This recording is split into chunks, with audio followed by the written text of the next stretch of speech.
Hey, this is Beverly. I will not be denied. Bozeman, thank you guys so much for stopping by. I really do appreciate it.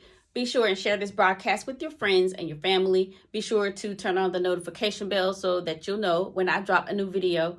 Be sure to like and subscribe to the channel. And again, thank you guys. I appreciate you stopping by to check on little old me. And I just wanted to share something with you today. And I just wanted you to know that we are in the slow cooker, cuz if you were born after like 85, 86, 87, you might not even know. Or I would just say if you were born in the 90s and above, you might not know what a slow cooker is. It's better known as a crock pot. If you still don't know what that is, you might have to go to a YouTube channel and look up what somebody does with a slow cooker. But for everybody else, you know what a slow cooker is. And if you take a look at your life on a regular basis, you're going to have some situations that make you stop and just look up at God and say, for real, for real. There are some things that happen to us, that happen around us, to people we know. It make you scratch your head, make you fold your arms, stick your lips out, stomp your feet. And you're just like, I just don't believe this. I'm not talking about somebody cutting in front of you in traffic and then driving real slow, or your coworker taking their time about getting you their part of the report so you can finish your work.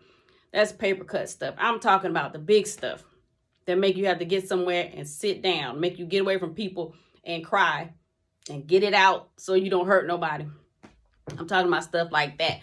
When those things happen, that means we are in the slow cooker, because God is working on us sure enough to prepare us for something that at this particular time, we ain't quite ready for it.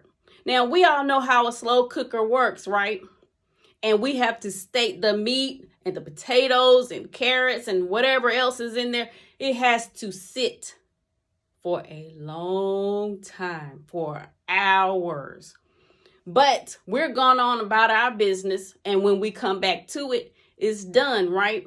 So that's kind of how life is when we are going through things and we just can't really understand why.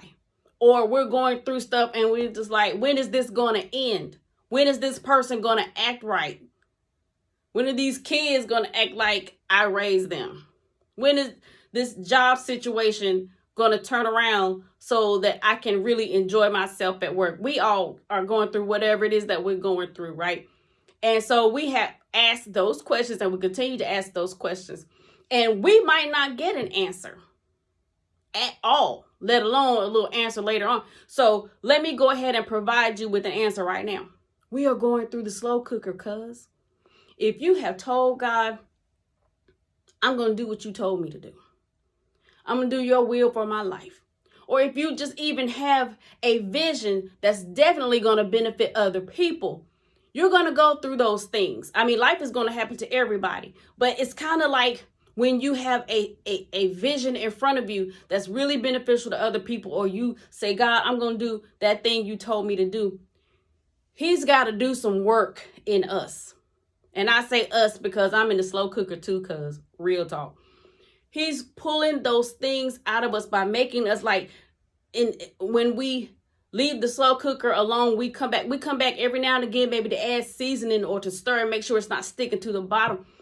While we are sitting still in life and things are happening to us, he's pulling things out of us that we can't use anymore.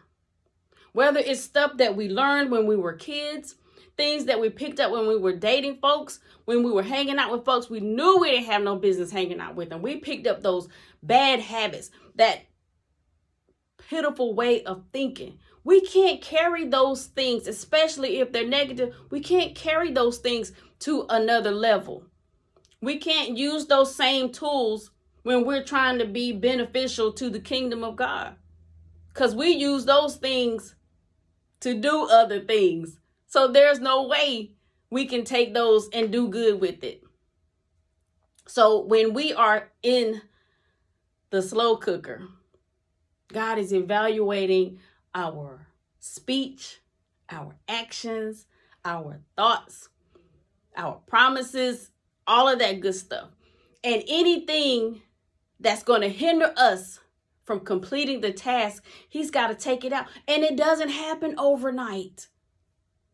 It does not have, as much as we would like to make changes to ourselves, those changes don't happen overnight. Even if we say I'm done with something and we don't touch it anymore, there's most of the time there's a desire to go back and do it, pick it back up again.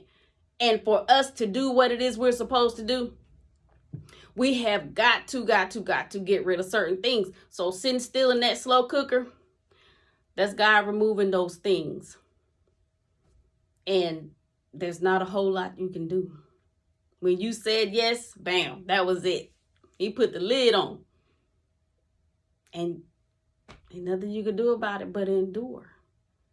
We're supposed to have the right attitude while we are sitting in this crock pot because folks are watching us. And some people will come along and try to turn the switch on the slow cooker from low to high and try to make it even more uncomfortable for us. And we have to watch out for that. No, they have no business touching our crock pot. But can you believe this right here? God may have told them to go turn up the heat. Because if you can't stand a particular person, or they hurt you, or they can't be trusted, or whatever, how you react to what they did to you will determine how long you stay in the crock pot. Get with that. And that can be part of the test. He's allowing them to torment you, to drag your name through the mud, even take stuff from you, promise stuff, and break the promise, just to see if you're going to react the same way you've always acted. If so, you're not ready to come out the crock pot. You're not ready at all. Because what he's having you to do on the next level or later on down the road is going to require you to keep your cool. And if you're flying off the handle, cussing people out, threatening people, going upside their head, beat them to the white meat, how can God use you like that? I'm talking to myself on that one. Ooh. How can God use you when you are reacting in the same way that you always acted? And you got folks like this. Watch this, watch this, watch this, watch this. They say and do something in their secret conversations, in those private group chats. Watch this, watch this, watch this. They say and they do stuff, and then you react exactly the way they wanted you to, or worse. I told you. Yep, I told you. That's what they'll be saying about you. But if you will allow God to pull those things out of you, they can't say I told you. They just can't. You're not giving them a stick to hit you with. And what I mean by allowing God to pull those things out of you, what I mean is we know that there are things about us that we just need to stop, or we need to start. We know what those things are, but we're just not honest with ourselves because it hurts. It hurts. Oh, I'm a living witness. It hurts when you are used to telling people how you feel in the form of, I'm going to give you a piece of my mind. You ain't going to talk to me in any other kind of way. I'm going to go ahead and let you know. But in the moment that you get ready to lay them out, God says, shut your mouth. And you have a split second to make a decision. Do I let them have it because they deserve it and teach them not to keep messing with me so they'll leave me alone? Or do you shut your mouth and be obedient and let them smile in your face and go back and tell how you were too much of a punk to stand up for yourself? I had to do that. That's how I can stand here today and tell you I know how to keep my mouth shut when I need to. But if you don't say keep my mouth shut and I feel like I'm supposed to, that's a little battle right there. But I immediately keep my mouth shut when he tell me to. Now, I even get into the mode of when I know I have to deal with certain people, keep conversation short. Don't go around them. Or go ahead and have the mindset of whatever they say, you just gonna smile. And don't give them no ammunition. And they just keep poking and keep poking. They asking for it. And I'm on the verge. But he will step in on time and make them leave or tell me, just go ahead on. I know what I'm talking about. Those particular things, it might not be your mouth. It might be your actions. It might be your attitude. It might be your giving. It might be in your taking. You are the only one who knows what that is. And those things that we know we need to change, we can go ahead and start working on it. We don't need to sit here and wait for God to pull everything out or put us in situations to where we are forced to do those things or forced to not do those things. Why? Why wait? It hurts like a big dog. It really does. But you will get to the reward faster. And the reward might not be for us. The reward might be for somebody else. My husband today was out and about, and he was on his way back home. And he said that the Lord spoke to him and told him to go see somebody. And he wasn't going to do it because it was, not something he wanted to do. He was ready to come home. But he was obedient. And because he was obedient, he met somebody new who spoke into his life and confirmed some things that he and I had been talking about. And I told him when he got through telling me the story, I told him I could see it in my mind. It was like God was laying out some breadcrumbs, like Hansel and Gretel had laid out some breadcrumbs so they can find their way.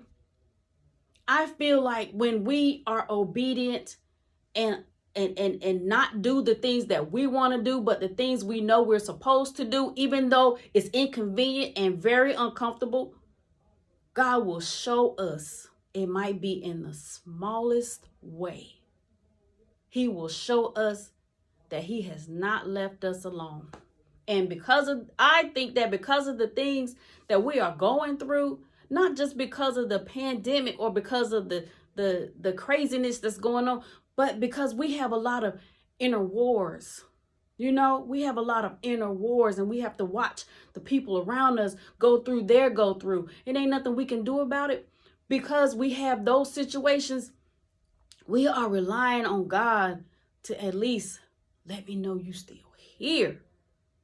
At least that's my cry. Let me know. He said he'll never leave us, nor would he forsake us, and I believe that. But sometimes you just got to cry out, just let me know. Let me know you still here. And he'll just do those little things like that. But I believe that comes after we hear his voice and do what he tells us to do. That is my opinion. But I can state this fact right here. We are in the slow cooker, cuz I'm ready to get out this thing. I don't know about you. So I'm going to do whatever it is I can to hurry the process along as far as what I can do. There's only but so much I can do, but there is some stuff that I can do. I'm going to work on my process. I'm tired of being up in this crock pot. I'm ready to get out. But anyways, that's me and how I do it. So that's about it. Thank you guys so much for stopping by. I appreciate it so much. Be sure and share this broadcast with your friends and your family. Remember to release your genius. Pull out the impossible every day. You will have whatever it is that you say. So be positive when you speak, Queen.